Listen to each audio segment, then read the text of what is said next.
Hi friends, ಸವಿರುಚಿಗೆ ಸ್ವಾಗತ. ಇವತ್ತು ಪುಳಿಯೋಗರೆ ತೊಕ್ಕು.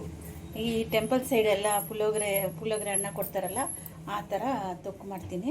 ಅಷ್ಟೇ ಚೆನ್ನಾಗಿ ರುಚಿಯಾಗಿ ಇರುತ್ತೆ, ಅಷ್ಟೇ ಟೆಂಪಲ್ ಥರ ರುಚಿಯಾಗಿರುತ್ತೆ. ಅದು ಫಸ್ಟಿಗೆ ಒಂದು ಸ್ವಲ್ಪ ಹುರ್ಕೊಂಡ್ಬಿಡೋಣ. ಫಸ್ಟು ಕಪ್ಪು ಎಳ್ಳು 3 ಟೇಬಲ್ ಸ್ಪೂನು, ಎಲ್ಲ ಇಷ್ಟು ಕಪ್ಪು ಎಳ್ಳು 3 ಟೇಬಲ್ ಸ್ಪೂನು, ಮೆಂತ್ಯ 1 ಟೇಬಲ್ ಸ್ಪೂನು, ಮತ್ತು ಕಾಳು ಮೆಣಸು 1 ಟೇಬಲ್ ಸ್ಪೂನು, ಧನಿಯಾ ಒಂದು 4 ಟೇಬಲ್ ಸ್ಪೂನು. ಇಷ್ಟು ಮೂರನ್ನು ಹಾಕ್ಕೊಂಡು ಚೆನ್ನಾಗಿ ಕಲರ್ ಚೇಂಜ್ ಆಗೋದು ಹುರ್ಕೊಂಬರೋಣ. ನೋಡಿ, ಇದು ಹುರಿದಾಗಿದೆ. ಇದು ತೆಗಿತಾ ಇದ್ದೀನಿ. 1-2 ಟೇಬಲ್ ಸ್ಪೂನ್ ಎಣ್ಣೆ ಹಾಕ್ತಾಯಿದ್ದೀನಿ. ಈಗ ಇದನ್ನು ಒಂದು 10 ಮೆಣಸಿನ್ಕಾಯಿ ತೊಗೊಂಡಿದ್ದೀನಿ. ನಾನು ಸ್ವಲ್ಪ ಕ್ವಾಂಟಿಟಿ ಮಾಡ್ತಾ ಇರೋದಲ್ಲ, ಗುಂಟೂರು ಮೆಣಸಿನ್ಕಾಯಿ, ಒಂದು 2 ಬ್ಯಾಡಗಿ ಮೆಣಸಿನ್ಕಾಯಿ, ಇಷ್ಟನ್ನು ತೊಗೊಂಡು ಎಣ್ಣೆ ಎಲ್ಲ ಚೆನ್ನಾಗಿ ಫ್ರೈ ಮಾಡ್ಕೊಳ್ಳೋಣ. ಈಗ ತೆಗೆದುಬಿಡೋಣ. ಮೆಣಸಿನ್ಕಾಯಿ ಸಾಕು ಹುರಿದಿದ್ದು.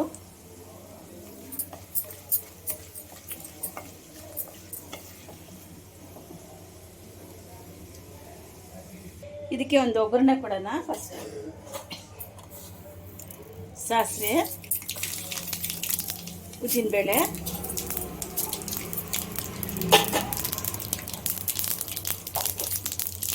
ಮೀಡಿಯಮ್ ಅಲ್ಲೆಲ್ಲ ಇಟ್ಕೊಳ್ಳಿ. ಕಡಲೆಬೇಳೆ ಒಂದಿಷ್ಟು ಹಾಕಿ ಚೆನ್ನಾಗಿ ಫ್ರೈ ಮಾಡ್ಕೊಳ್ಳಿ. ಆಮೇಲೆ ಹುಣಸೆಹಣ್ಣು ಇದನ್ನು ಫಸ್ಟು ಒಗ್ಗರಣೆ ಮಾಡಿ ಇಟ್ಕೊಂತ ಇದ್ದೀನಿ.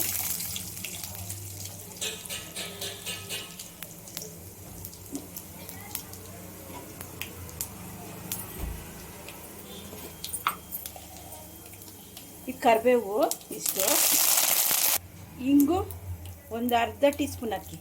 ಹಿಂಗೆ ಅರ್ಧ ಟೀ ಸ್ಪೂನ್. ಈಗ ತೆಗ್ದುಬಿಡೋಣ. ಇದನ್ನೇ ಎತ್ಬಿಡ್ತೀನಿ. ಈಗ ಹುಣಸೆಹಣ್ಣು ಒಂದು 100-150 ಗ್ರಾಮ್ ಹುಣಸೆಹಣ್ಣು ಇದು ಚೆನ್ನಾಗಿ ಕಿವುಚಿ ರಸ ತೆಗ್ದು ಇಟ್ಟಿದ್ದೀನಿ. ಇದ್ರ ಜೊತೆಗೆ ಅರಿಶಿನ ಹಾಕಬೇಕು. ಒಂದು ಅರ್ಧ ಟೀ ಸ್ಪೂನ್ ಅರಿಶಿನ. ಚೆನ್ನಾಗಿ ಒಂದು 2 ನಿಮಿಷ ಕುದೀಲಿ. ನೋಡಿ, ಇಷ್ಟು ತಿಕ್ನೆಸ್ ಬಂದಿದೆ. ಇನ್ನೊಂದು 5 ನಿಮಿಷ ಸಾಕು. ಈ ಟೈಮಲ್ಲಿ ಉಪ್ಪು ಹಾಕಿದ್ದೀನಿ. ನಾನು ಉಪ್ಪು ಹಾಕಿದ್ದೀನಿ. ಒಂದು 2 ನಿಮಿಷ ಬಿಟ್ಬಿಟ್ಟು ಏನೋ ಹುರ್ಕೊಂಡಿದ್ದೆ ಅದೆಲ್ಲ ಇದಕ್ಕೆ ಹಾಕೋಣ. ಮತ್ತು ಒಗ್ಗರಣೆ ಕೊಟ್ಟಿದ್ದು ಎಲ್ಲ ಇದರೆಲ್ಲ ಹಾಕೋಣ. ನೋಡಿ, ಆವಾಗ ಪುಡಿ ಮಾಡ್ಕೊಂಡಿದ್ರಲ್ಲ, ಎಳ್ಳು, ಧನಿಯಾ,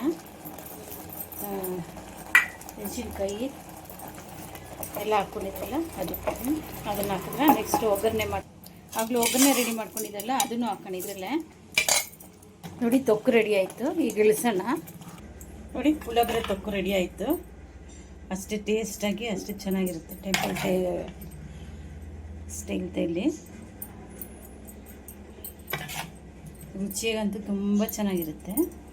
ನೋಡಿ, ಅನ್ನಕ್ಕೆ ಸ್ವಲ್ಪ ಹಾಕ್ತೀನಿ. ಬಿಸಿ ಇದೆ. ಇದಿಷ್ಟು ಹಾಕಿದ್ರೆ ಸಾಕು, ಅಷ್ಟು ಚೆನ್ನಾಗಿ ಬರುತ್ತೆ. ನೋಡಿ, ಅಷ್ಟೇ ರುಚಿಯಾಗಿರುತ್ತೆ. ನೀವೊಂದ್ಸರಿ ಟ್ರೈ ಮಾಡಿ, ಲೈಕ್ ಮಾಡಿ, ಶೇರ್ ಮಾಡಿ, ಸಬ್ಸ್ಕ್ರೈಬ್ ಮಾಡಿ.